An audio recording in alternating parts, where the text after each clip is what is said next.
Heading to Russia.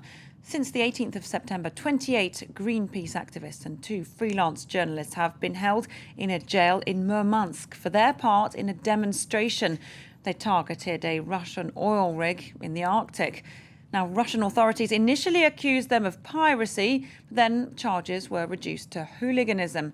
The activists now face up to 7 years in prison. Well, our reporters travelled from Murmansk to Moscow to find out about the activists' jail conditions and also how their trial, the run-up to that, is playing out in Russia.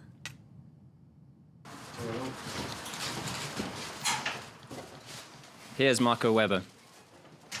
This young Swiss man is one of the Greenpeace activists being prosecuted by the Russian authorities. Handcuffed and locked in a cage by his guards, a standard procedure in Russia, but still shocking for an outsider. He seems worn down, unable to bear the conditions in his prison much longer. I'm not good. I've been completely on my own in my cell for 15 days. I'm only allowed out once a day, and then only for an hour.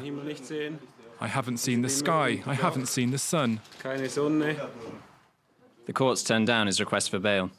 It's a shock for Marco. His lawyer complains about the repeated procedural violations in the handling of his case. My client is being held illegally. According to Russian legislation, the authorities should have made the charges against him available in his mother tongue, which is German, 10 days after his arrest at the latest.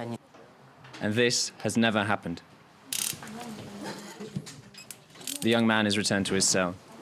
Like the other 29 members of the team, he is now accused of hooliganism, a less serious crime than piracy, but still punishable by up to 7 years in prison. As for their ship, the Arctic Sunrise, it remains impounded in Murmansk.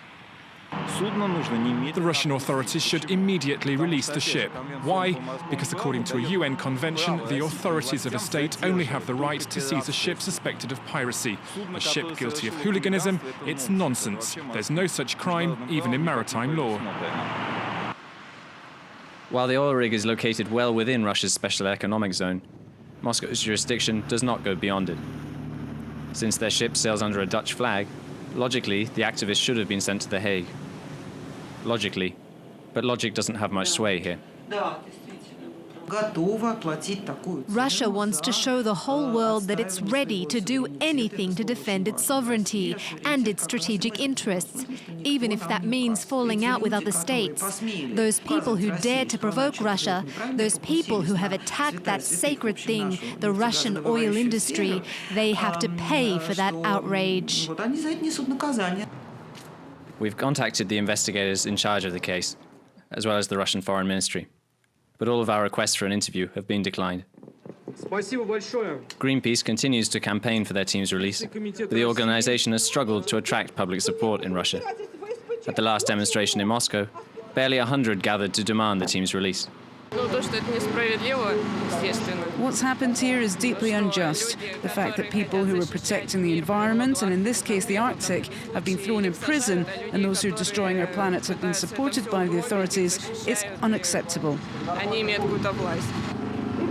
They hope they won't have to meet like this for much longer.